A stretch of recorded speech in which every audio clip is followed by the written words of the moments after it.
Hello বন্ধুরা, market এই কিছুক্ষণ আগে ক্লোজ করলো।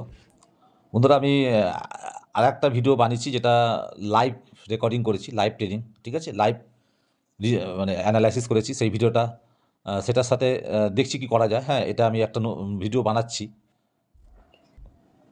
হ্যাঁ, যদি খুব একটা বড় ভিডিও আগেরটা না হয়, সেরকম যদি অসুবিধা না হয় তাহলে এই ভিডিওটা ওর সঙ্গে আমি এডিট করে জুড়ে দেবো, আর নাহলে দুটো দুটো আলাদা আলাদা ভিডিও করে তোমাদের কাছে আমি আপডেট দেবো, ঠিক আছে? বন্ধুরা এই আগের যে ভিডিওটা আমি দিয়েছি, ওই ভিডিওটা অ্যাকচুয়ালি আজকে আমি একটু কয়েকজন আমাকে কমেন্ট জানিয়েছিল আর কি, যে একটু দাদা লাইভ আসতে। তো আমি লাইভে আজকে লাইভ চার্ট অ্যানালাইসিস করেছি, এবং আজকে একটা পেপার ট্রেডও করেছি আমি।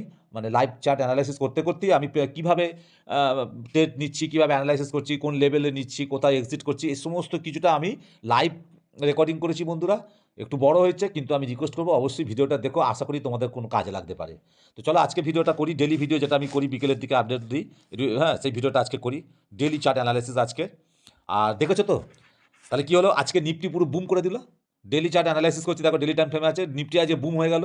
আমি বলেছিলাম না বন্ধুরা যে 25,239 যদি ব্রেকআউট দেয়, দেখো আগের দিন ব্রেকআউট দিয়েছিল, কিন্তু একটু কাছাকাছি গিয়েছিল, আমার এই টার্গেট লেভেলকে টাচ করেনি, 25,439 থেকে 25,473। আজকে কিন্তু দেখো 25,439 আর 25,473 মধ্যেই হাই মেরে একটু নিচে ক্লোজ করেছে। তাহলে মিলে গেল একদম পুরো, তাহলে আমার টার্গেট কমপ্লিট। এইবার আগামী দিনের জন্য যে ভিউটা ডেলি চার্ট অনুযায়ী অ্যানালাইসিস করে আমি আমার অ্যানালাইসিস করার পর আমার যে ভিউ, সেটা হচ্ছে বন্ধুরা, আমার মনে হয় এখানে থেমে থাকবে না নিফটি। আমার মনে হচ্ছে নিফটি আরও একটু, মানে আরও কিছুটা আপসাইড মুভমেন্ট দিতে পারে। সেটা আমার একটা লেভেল টানা আছে, যেমন তোমাদের দেখিয়ে দিই লেভেলটা। এই যে ব্লু কালারের উপরে লেভেলটা দেখছো 25,815, এই 25,815 পর এই নিচে ধরো আর একটা লেভেল, এই লেভেলটা ধরো 25,690 এরকম দেখাচ্ছে, বুঝতে পারলে তো? হ্যাঁ, 25,690 দেখাচ্ছে। দেখো এই যে ওপরের যে জোনটা তৈরি হলো, ওপরের যে, আচ্ছা এই জোনটা কালার, এই কালারটা আমি একটু আলাদা করে দিই, এই জোনের কালারটা একটু আলাদা করে দিই, তাহলে বুঝতে সুবিধা হবে। দেখো বন্ধুরা, আজকে আজকে টার্গেট ডান করে দিয়েছে নিফটি। এবার নেক্সট দিন আমার মনে হচ্ছে বন্ধুরা, এই যে কমলা কালারের দুটো লেভেল আমি টেনেছি 25,690 থেকে 25,815, হ্যাঁ, এই লেভেলটাকে নিফটি কিন্তু টাচ করতে পারে, এটা আমার মনে হচ্ছে। তাই একটু তোমরাও নজরে রেখো, এটা আমার মনে হচ্ছে। আর বিশেষ কিছু আমার বলার নেই, তবে একটা জিনিস কালকে হতে পারে, নিফটি গ্যাপ আপ মারবে কিনা আমি ঠিক অতটা শিওর বলতে পারছি না। তবে যেটা হতে পারে বন্ধুরা, আমি যেটা করব সেটা হচ্ছে, আমার কন্ডিশান হচ্ছে এই যে জোনটা দেখছো 24,473, এর ওপরে, ঠিক আছে, এর ওপরে আরেকটু উঠবে নিফটি, আর কিছুটা ওপরে যাবে। যদি একেবারে আমার ওপরে লেভেল অবধি চলে যায় তাহলে কিছু বলার নেই, ঠিক আছে, কিন্তু কন্ডিশান হচ্ছে এর ওপরে গিয়ে না একটা রিট্রেস নিই। কারণ এই যে আজকে এতটা দিয়েছে, মানে মুভমেন্ট দিয়েছে, তারপর হুট করে এখান থেকে ব্রেকআউট দিয়ে আবার এই লেভেলকে ব্রেকআউট দিয়ে আবার পরের লেভেলে যাওয়া, মানে একটু আমার প্রবলেম আছে মনে হচ্ছে, একটু সন্দেহ আছে। তা আমি চাইছি, আমার কন্ডিশন হচ্ছে এই লেভেলটার ওপরে গিয়ে ও ঘুরে ওপর থেকে আবার নিচে রিট্রেস নিয়ে এই লেভেলকে রিটেস্ট করে এখান থেকে যখন সাপোর্ট নিয়ে ওপরের দিকে উঠবে না বন্ধুরা, তাহলে একদম কনফার্ম হয়ে যাবে যে এই লেভেল পর্যন্ত যাবেই। এই হচ্ছে আমার নিফটি আপাতত বা আগামী দিনের জন্য আমার ভিউ। নিচের দিকে ডাউন সাইডে আমি এখনই কিচ্ছু ভিউ দেবো না, আমার সেরকম কোনো ভিউ নেই। হ্যাঁ, ডাউন সাইডে এই যে লোটা আমি বলেছিলাম 24,917, এই লোটাই আমার এখনও ভ্যালিড থাকবে, ঠিক আছে। চলো এবার ব্যাঙ্ক নিফটিতে যাই। দেখো বন্ধুরা, ব্যাঙ্ক নিফটিতে আমি কি বলেছিলাম আগের দিন, যে এই যে 59,674 লেভেলকে যদি ব্রেকআউট দেয় এবং একটু সাস্টেন করে যায়, তাহলে আমার প্রথম যে গ্রিন কালারের ট্রেন লাইনটা টানা আছে, এই ট্রেন লাইনকে ব্যাঙ্ক নিফটি টাচ করতে পারে, এবং হতে পারে ওপরে 60,437 লেভেলকেও টাচ করতে পারে। কিন্তু গতকালকে দেখো ব্রেকআউট দিয়েছিল, কিন্তু দেখো একটু সামান্য একটু মাথাটা খালি তুলেছিল। হ্যাঁ, ও সাস্টেন করতে পারে, নিচে এসে দেখো একটা ডোজি ক্যান্ডেল করে এই ক্লোজ করেছে। আমি কালকে ভিডিওতে জন্য বলেছি যে বন্ধুরা, ব্যাঙ্ক নিফটিতে আমার অতটা ইজের নেই, আমার প্রসেসকে ফলো করলো না, কারণ কন্ডিশনটা দেয়নি। কিন্তু আমি কি বলেছিলাম, যে আজকে যদি এর নিচে কোথাও ওপেন হয়ে অনেকক্ষণ টাইম কাটিয়ে যদি 59,674 লেভেলকে ব্রেকআউট দেয়, তাহলে কিন্তু এই ওপরে এই যে গ্রিন কালারের যে ট্রেন লাইনটা দেখছো, এই ট্রেন লাইন পর্যন্ত কিন্তু ব্যাঙ্ক নিফটি যেতে পারে। দেখো বন্ধুরা, একবার দেখো যেখানে আমি ট্রেন লাইন টেনেছি একদম ট্রেন লাইনকে টাচ করেছে, ওখান থেকে আবার একটু সামান্য নিচে এসে ক্লোজিং দিয়েছে। আগামী দিন ব্যাঙ্ক নিফটি কী করতে পারে?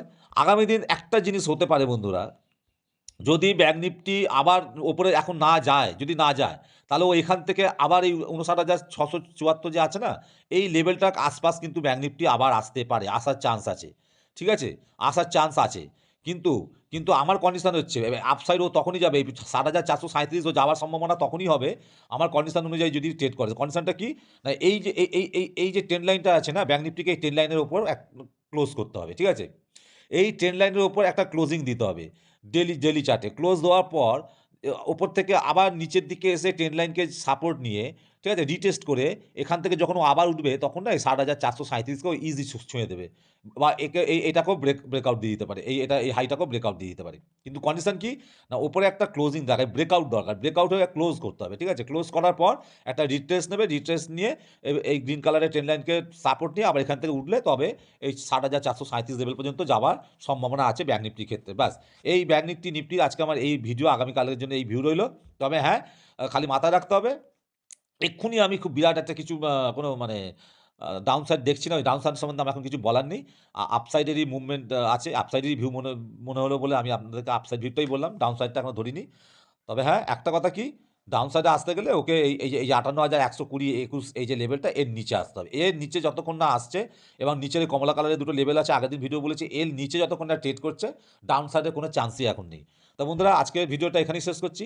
আর ওই যে ভিডিওটা আমি বললাম, যেটা আমি লাইভ চার্ট করেছি, একটু ভালো করে নিজে শেখার জন্য, তোমাদেরও যাতে বুঝতে অসুবিধা মানে তোমাদেরও কাজে লাগে এই ভেবে। তো প্লিজ তোমরা আমাকে অন্তত কমেন্টে জানিও যে এইরকম ধরনের লাইভ চার্ট অ্যানালাইসিস তোমরা চাইছো কিনা। লাইভ চার্ট অ্যানালাইসিস কিন্তু একটু বড় হবে, কারণ কখন ব্রেকআউট দেবে, ব্রেকডাউন হবে আমি তো নিজেও জানি না, আমাকে করতে হচ্ছে। তাও আমি দেখবে আমি পজ করে করেছি, এডিটে দেখবো কতটা কি করা যায়, ঠিক আছে? তো প্লিজ তোমরা দেখো এবং কমেন্ট করে জানিও, নাহলে ধরো অত বড় বড় ভিডিও বানিয়ে কোনো তো লাভ নেই কেউ না দেখলে। হ্যাঁ, তো সময়েরও একটা ব্যাপার আছে, স্বাভাবিক কথা। কিন্তু আমি মনে করি আমি যেমন নিজেও আগে করেছি, অনেক বড় বড় ভিডিও দেখতাম, কারণ শেখার জন্য বড় ছোট বড় ব্যাপার না, শেখার জন্য যদি কিছু ভালো জিনিস পাওয়া যায় তাহলে সেটা যত বড়ই হোক না কেন আমি দেখতাম, এবং আজ আমি শিখেওছি কিছু। সেই টাইমটা দিয়েছি বলে আমি নিজেও কিছু শিখেছি। তাই শেখার জিনিস যদি কিছু হয়, বড় ছোট ম্যাটার করে না, শেখাটাই আসল ব্যাপার, যাতে ইন ফিউচারে কিছু করতে পারি এই ফিল্ড থেকে। চলো আজকের মতো ভিডিওটা এখানেই শেষ করছি। একটাই রিকোয়েস্ট, যে যারা ভিডিওটা দেখছো প্লিজ লাইক করো, আর নতুনদের বলবো চ্যানেলটাকে অবশ্যই সাবস্ক্রাইব করে রেখো। আমার ভিডিওটা দেখার জন্য তোমাদের সকলকে অনেক অনেক অনেক অনেক ধন্যবাদ।